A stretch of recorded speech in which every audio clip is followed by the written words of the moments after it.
Welcome to my channel. Today I will show you how to make tandoori chicken with a potato mash side. It's packed full of flavour and doesn't require much work at all. So let's get started. Here are the ingredients that you'll need for your tandoori chicken. 2 teaspoons of garlic, 1 teaspoon of salt, 1 teaspoon of chilli powder, 1 teaspoon of pepper, 4 tablespoons of tandoori powder. Now you can use any brand. 1 teaspoon of chili flakes, 4 tablespoons of yogurt. You can either use Greek yogurt or natural yogurt for this. 2 teaspoons of chili sauce, 3 teaspoons of ketchup, 1 teaspoon of red food colouring, 2 tablespoons of oil, and 1 lime or lemon. To start on the marinade, first add all the wet ingredients to a dish.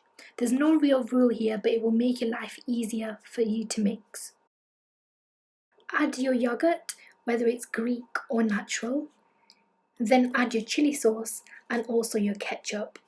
Once you've added all 3 ingredients, give this a good mix. Next, add the juice of 1 lime or lemon and mix again.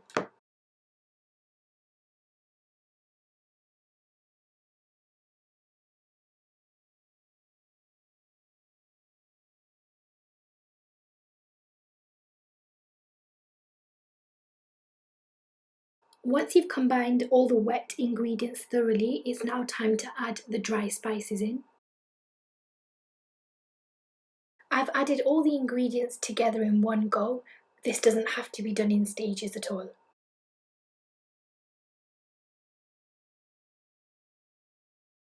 Once you have mixed these ingredients together, it's now time to add your red food colouring.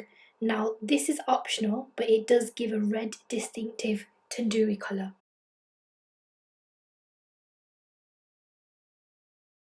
Combine it all carefully. You should have a thick, fragrant, almost like paste marinade now. It should look like this, as it's now ready for the chicken. So I'm using 1 large chicken for this recipe, and it has been cut into small pieces. I've also washed the chicken ready to marinate now. A tip I'd give is to draw slits into the chicken and to massage the marinade into the slits. This will definitely give you extra flavour. For this recipe, you can also use chicken legs, chicken breast, or any cut for this recipe. We just prefer to use a whole chicken. For the best flavour, let this rest for a minimum of 2 hours. I usually let it marinate overnight as it soaks up the maximum flavour. Now my chicken has been marinating all night, so I'll be using half a chicken today, and this will easily feed up to 2 people. Place the chicken in a baking tray before drizzling a little bit of oil. Be sure to add all the remaining juices and the marinade to the baking tray too. Now seal tight your tray with foil to make sure that no steam comes out when baking. The chicken is now ready to go into the oven. It will take approximately 1 hour 15 minutes to cook, and I usually cook it on around 250 degrees for the first 45 minutes and then lowering it to 200 degrees. Next up is the mash. So whilst your chicken is cooking, you can get started on the mash. For this you will need 1 teaspoon of salt, 3/4 glass of milk, and margarine you will need as well, around 2 tablespoons. You'll also need around 8 to 10 small potatoes. If you're using larger ones, you'll need around 5 or 6. Start off by peeling all your potatoes. Once you've done this, wash them and cut them into small pieces. Some people prefer to use ready mash, however, making your own mash will always be tastier and more fluffier.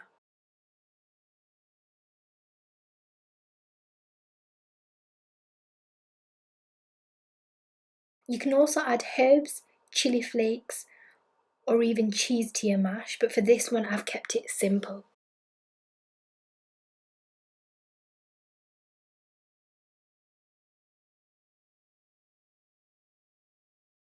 Put some water on to boil. This should be ready by the time you've chopped up your potatoes.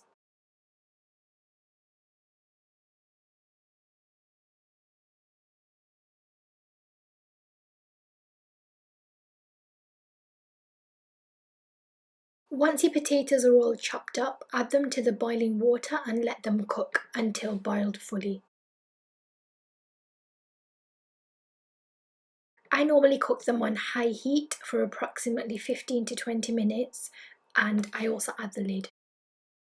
You can also cook them in a pressure cooker. This will reduce your time by half.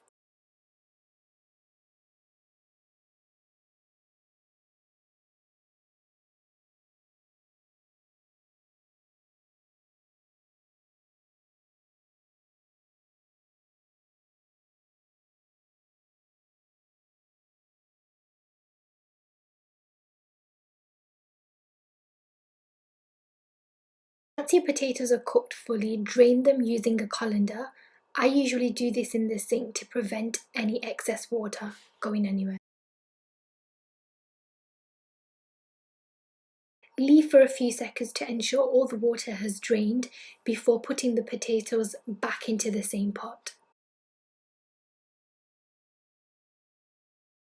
Now add the margarine, the milk and the salt to the potatoes.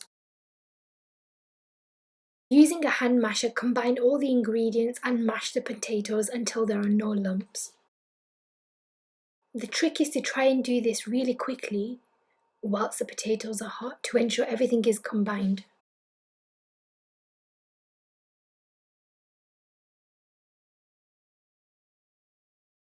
I usually continue mashing for at least 2 to 3 minutes until it's all lump free. Some people also use a blender to make the potato mash very smooth. Personally, I'm not a fan of having it extra smooth. I'm okay with having just a few lumps.